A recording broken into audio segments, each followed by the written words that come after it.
ஓம் சாய்ராம்.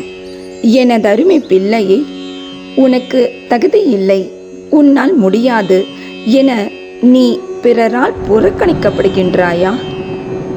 பயப்படாதே. அந்த தருணத்தில்தான் அந்த தகுதியையும் முடியாததையும் அடைவதற்கான பல மடங்கு பலத்தை நீ பெறுகின்றாய் என்பதை புரிந்து கொள்.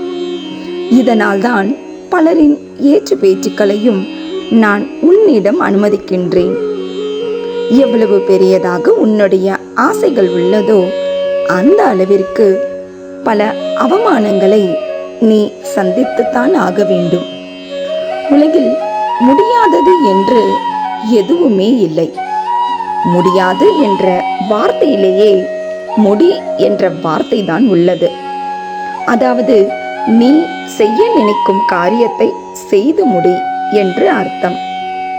இப்படி மற்றவர் சொல்லும் எதிர்மறை சொல்லிலும் நீ நேர்மறையாக யோசித்து செயல்பட்டாலேயே வெற்றி உனதருகில்தான் உள்ளது.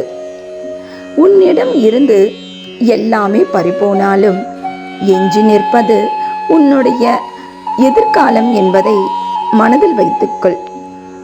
அந்த எதிர்காலத்தை எப்படி ஒளிமயமான வாழ்க்கையாக மாற்றுவது என்று நீ யோசித்து அதன்படி ஒரு அடி எடுத்து வைத்தாலே போதும். நான் உனக்காக 10 அடி அதனை வெற்றி பாதையில் நகர்த்தி செல்வேன்.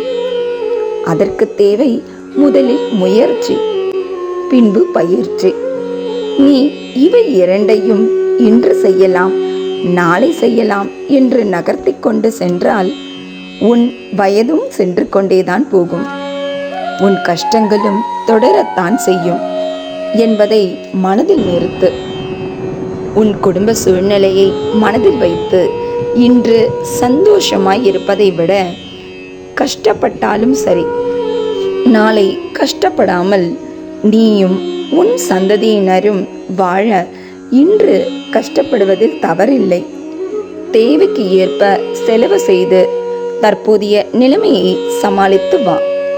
நான் சரியான நேரத்தில் சரியானவற்றை தந்து உனக்கு உதவிடுவேன். நான் உன்னை அப்படியே விட்டுவிட மாட்டேன். அதுவரை உன்னை யாராவது காயப்படுத்தினால் பொறுத்திரு. அது உன் கர்மாவினால் விளைந்தது. அதற்காக எந்நேரமும் பொறுத்து கொண்டே இருந்தால் உன் பொறுமைக்கும் மதிப்பு இல்லாமல் போகும்.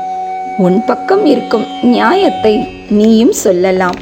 புரிந்து கொள்ளாவிட்டால் அமைதியாக, சண்டை போடாமல், கோபப்படாமல் அந்த இடத்தை விட்டு நகர்ந்து செல். தேவையில்லாத போது அமைதியாக இருக்க பழகு. சரியான சந்தர்ப்பம் அமையும் போது சொல்வதை தீப்பொறி எழச் சொல்.